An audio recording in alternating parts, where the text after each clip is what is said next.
Hi students, today நம்ம என்ன பார்க்க போறோம் அப்படினா plus 2 bookல metallurgyன்ற chapterல froth flotation அப்படிங்கற ஒரு மெத்தட வந்து வெறும் 6 பாயிண்ட்ல எவ்வளவு ஈஸியா பார்க்கலாம் அப்படின்றதை இந்த வீடியோல பார்க்க போறோம்.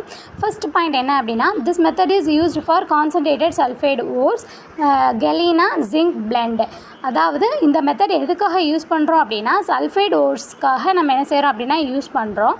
இதோட process செகண்ட் பாயிண்ட் என்ன அப்படினா இதோட process ஃபர்ஸ்ட் crushed ore எடுத்துக்கிறோம். crushed ore அப்படினா பவுடர் ஃபார்மேட்ல உள்ள ore plus frothing agents நம்ம என்ன செஞ்சுக்கிறோம் அப்படினா ஆட் பண்ணிக்கிறோம். frothing agents என்னென்ன அப்படினா பைன் ஆயில், யூக்கலிப்டஸ் ஆயில் அந்த மாதிரி உள்ளதா என்னது அப்படினா frothing agents. தென் ஆட் பண்றோம் சோடியம் மெத்தில் ஜான்தேட் ஆட் பண்றோம். இதெல்லாம் எதில ஆட் பண்றோம்? இது சோடியம் மெத்தில் ஜான்தேட் அப்படின்றது ஒரு கலெக்டர். இதெல்லாம் வாட்டர்ல ஆட் பண்ணி நல்லா மிக்ஸ் பண்றோம். மிக்ஸ் பண்ணதுனால நமக்கு froth is generated. froth is generated அப்படினா நொர என்ன செய்யுது அப்படினா வருது. தென் தேர்ட் பாயிண்ட் என்ன அப்படினா கலெக்டர் மாலிகூல்ஸ். நம்ம ஆட் பண்ண கலெக்டர் மாலிகூல்ஸ் வந்து அந்த ஓர் பார்ட்டிகளோட அட்டாச் ஆகி அந்த ஓர் பார்ட்டிகளை வந்து வாட்டருக்கு ரிப்ளண்ட் ஆக்கிறது. அதாவது வாட்டருக்கு எதிர்மறையாக என்ன செஞ்சிருது அப்படின்னா ஆக்கிறது. நாலாவது பாயிண்ட் என்ன அப்படின்னா ஓர் பார்ட்டிக்கல் வெட்டட் பை ஆயில். நம்ம நினச்ச அந்த ஓர் பார்ட்டிக்கல் ஆயிலில் நினச்ச போட்டதுனால அது என்ன ஆகுது அப்படின்னா அந்த ஃப்ரோத்தோடு சேர்ந்து சர்ஃபேஸில் வந்து என்னது அப்படின்னா வந்துடுது. அஞ்சாவது பாயிண்ட் என்ன அப்படின்னா நம்ம ஆட் பண்ண அந்த கேங்கு இம்ப்யூரிட்டிஸ், நம்மளுக்கு தேவையில்லாத அந்த கேங்கு இம்ப்யூரிட்டிஸ் என்ன ஆகுது அப்படின்னா பாட்டமில் செட்டில் டவுன் ஆகிடுது.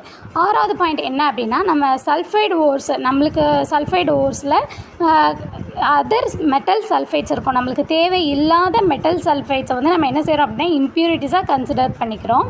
அது வராமல் இருக்கிறதுக்காக நம்ம பிரித்து எடுக்கும் பொழுது அது வராமல் இருக்கிறதுக்காக டிப்ரெஸிங் ஏஜென்ட்ஸ் யூஸ் பண்ணுறோம். அந்த டிப்ரெஸிங் ஏஜென்ட்ஸ் என்னென்ன அப்படின்னா sodium cyanide and sodium carbonate. இந்த கொஸ்டினுக்கு நம்ம ஒரு குட்டி எக்ஸாம்பிள் பார்க்க போகிறோம். என்ன அப்படின்னா zinc sulfide is present in galena. sodium cyanide is added to depressing the flotation property of zinc sulfide. அதாவது நம்ம அந்த சல்ஃபைடு ஓரில் நம்ம கெலினான்ற சல்ஃபைடு ஓர் நம்மளுக்கு தேவை, ஆனால் அதில் தேவையில்லாத ஜிங்க் சல்ஃபைடு, அதாவது தேவையில்லாதனா நம்மளுக்கு தேவையில்லாத ஜிங்க் சல்ஃபைடு ஓர் இருக்குது. அது அந்த ஃப்ரோத்தோடு சேர்ந்து வரக்கூடாதுன்றதுக்காக நம்ம அதோட ஜிங்க் சல்ஃபைடை டிப்ரெஸ் பண்ணுறதுக்காக, ஃப்ளோட்டேஷன் ப்ராப்பர்ட்டியை டிப்ரெஸ் பண்ணுறதுக்காக நம்ம இங்கே டிப்ரெஸிங் ஏஜென்ட் சோடியம் சயனைடு அதை வந்து என்ன செய்கிறோம் அப்படின்னா ஆட் பண்ணுறோம். And then it's forming a layer of zinc complex. அது வந்து என்ன ஆகுது அப்படி டிப்ரெஸ் பண்ணுறதுனால ஒரு ஜிங்க் காம்ப்ளெக்ஸை வந்து ஜிங்க் சல்ஃபைடு ஊருக்கு மேலே ஒரு சர்ஃபேஸாக என்ன செய்யுது அப்படின்னா ஃபார்ம் ஆகுது. இதுதான் இந்த கொஸ்டினுக்கு ஒரு எக்ஸாம்பிள். இந்த மாதிரி மெத்தட் உங்களுக்கு பிடிச்சிருந்தது அப்படின்னா லைக் பண்ணுங்கள், ஷேர் பண்ணுங்கள், கமெண்ட் பண்ணுங்கள். இன்னும் நிறையா வீடியோஸ் வந்து இதை போல் நம்ம ஈஸியாக எப்படி படிக்கிறது ஒரு கொஸ்டினை அப்படின்றத வந்து நம்ம பார்க்கலாம். தேங்க்யூ.